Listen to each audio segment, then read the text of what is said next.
pengajar sendiri melihat gurunya sampai melakukan tindakan seperti ini, apakah komunikasi yang dilakukan oleh guru kepada murid apa kurang baik? Apakah tidak ada dari pendidikan atau pelatihan dari pihak PGRI sendiri untuk memberikan edukasi kepada guru-guru itu dapat menjalin komunikasi dengan anak itu dengan baik, Pak?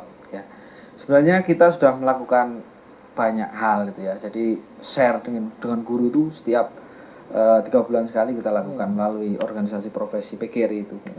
Namun sekali lagi tadi seperti dikatakan oleh Mas Budi ini bahwa memang ada hal-hal tertentu dari guru, katakanlah guru itu juga manusia, jadi punya yang namanya jengkel ya.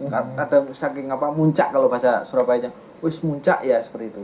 Tapi sebenarnya kita bisa mencari akar masalahnya. Tadi seperti dikatakan oleh Bapak dari Madin itu betul, salah satunya memang seperti itu. Jadi ada yang namanya istilah home visit. Jadi guru kalau misalnya melihat muridnya ada suatu kejanggalan, dia melakukan suatu pelanggaran, kok seperti itu terus pelanggarannya. Misalnya kok tiap hari dia melakukan itu, kenapa itu ya.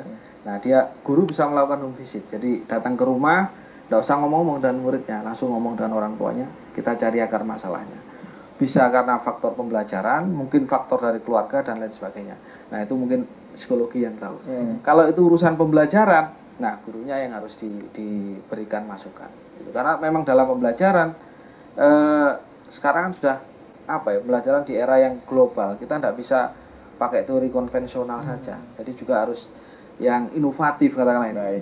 Jadi karena siswa kalau kita pilah itu ya di dalam karakteristiknya di kelas itu ada 3 macam tuh ya. Ada yang bergaya belajar visual, auditif dan kinestetik. Jadi punya style masing-masing. Betul. Nah, itu harus pandai-pandainya guru untuk meramu, membuat supaya pembelajaran itu menarik. Jadi menyenangkan juga. Betul.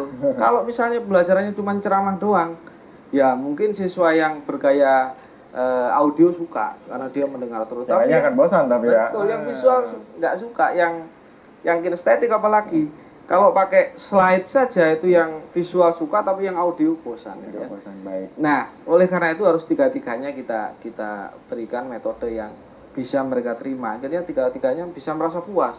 Yang kinestetik ya harus kita libatkan dalam proses pembelajaran. Baik. Katakanlah misalnya pakai dilibatkan ya ketika ada diskusi. Betul, misalnya metode role playing, bermain peran. Itu yang kinestetik kan suka. Kamu berperan sebagai Patih Gajah Mada atau itu saya bisa. Kalau saya mau tanya, anak saya itu kan nggak ngerjakan PR selama 3 bulan itu nggak ngerjakan PR cuma 1 kali. Terus dihukum gurunya itu Pak, disuruh bersihin itu loh Pak, muntahannya temennya itu loh Pak.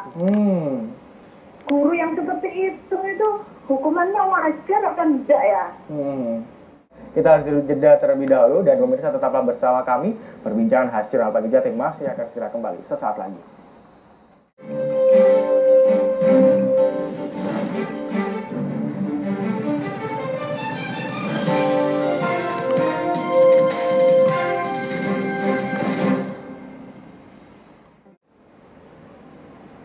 Baik, terima kasih Ibu Ani yang ada di Sidoarjo. Ini langsung jadi tanggapi Pak tentang sistem pendidikan. Kalau di Indonesia sendiri emang masih budaya hukum masih secara masih berlangsung. Tapi seharusnya seperti yang terjadi di Indonesia seperti apa Pak? Sekaligus berikan waktu yang terbatas, memberikan statement terakhir Pak. Nah, kalau soal menghukum dan segala macam, memang benar. Kalau tadi dalam kasusnya di SMP Ronggolawe, jadi memang begini, salah satu kelemahan kita, kenapa guru menghukum, kemudian memberikan punishment, kadang punishmentnya sampai di luar batas. Memang kita sampai saat ini belum ada frame menghukum yang seperti apa yang boleh, menghukum seperti apa yang tidak boleh. Itu belum ada frame-nya. Mungkin kalau dalam bahasa keren dalam dunia yang lain itu katakanlah misalnya kita harus punya SOP gitu ya, standar operasional prosedur tentang punishment katakanlah seperti itu. Itu kita memang belum ada. Dan ini di Kabupaten Tuban kita sedang menyusun itu. Sudah dibuat tapi rencana. Iya, jadi tinggal mensosialisasikan frame itu. Jadi tujuannya apa? Ya tadi itu bisa mencegah guru. Kalau misalnya saya memberikan punishment itu yang seperti apa, yang mendidik itu, yang tidak melanggar undang-undang anak dan perempuan, yang tidak melanggar KUHP dan sebagainya.